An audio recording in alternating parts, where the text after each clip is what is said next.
in any city, in any country. Go to any mental institution or halfway house you can get yourself to. When you reach the front desk, ask to visit someone who calls himself the holder of wisdom. The desk clerk will chuckle and guide you to an empty room. They will hand you a key and tell you to wait some time in the room until you hear a bell's ring.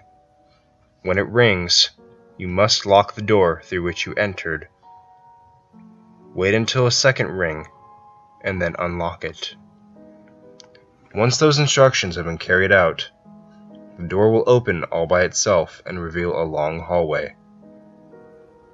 It will contain every conceivable color painted onto the walls, ceiling, and floor.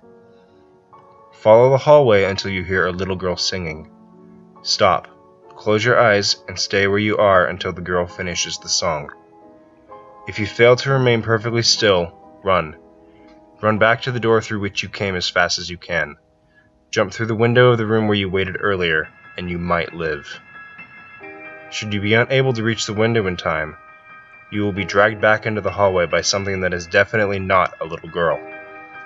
You will be pulled by this horror until time itself ends, forever feeling the pain of every soul dragged to an early grave. If, on the other hand, you manage to remain perfectly still until the song ceases, you will be free to either turn around and leave forever, or venture further into this realm. If you prefer the latter course of action, walk deeper into the hallway until you reach a human-shaped door. Open it with the same key that was given to you earlier, step inside, and close the door behind you. In the middle of the room, you will see a desk with a bright candle.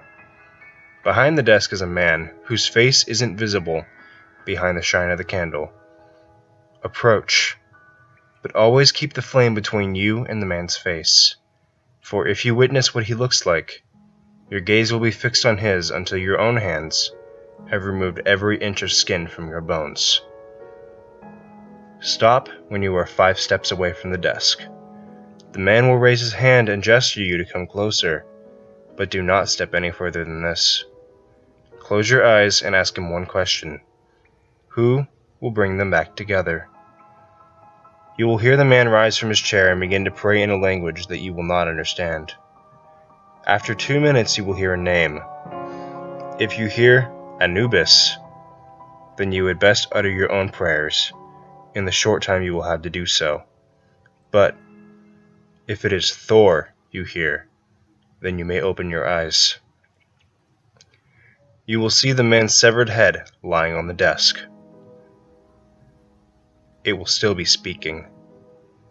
After another 3 minutes, his prayer will cease, and he will tell you how you will die.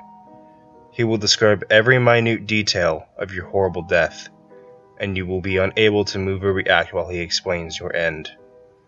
Lastly, he will describe the one who will steal your life away from you, and go into such detail as to why it is necessary that you yourself will question which would be worse, you being murdered or you being allowed to continue to live.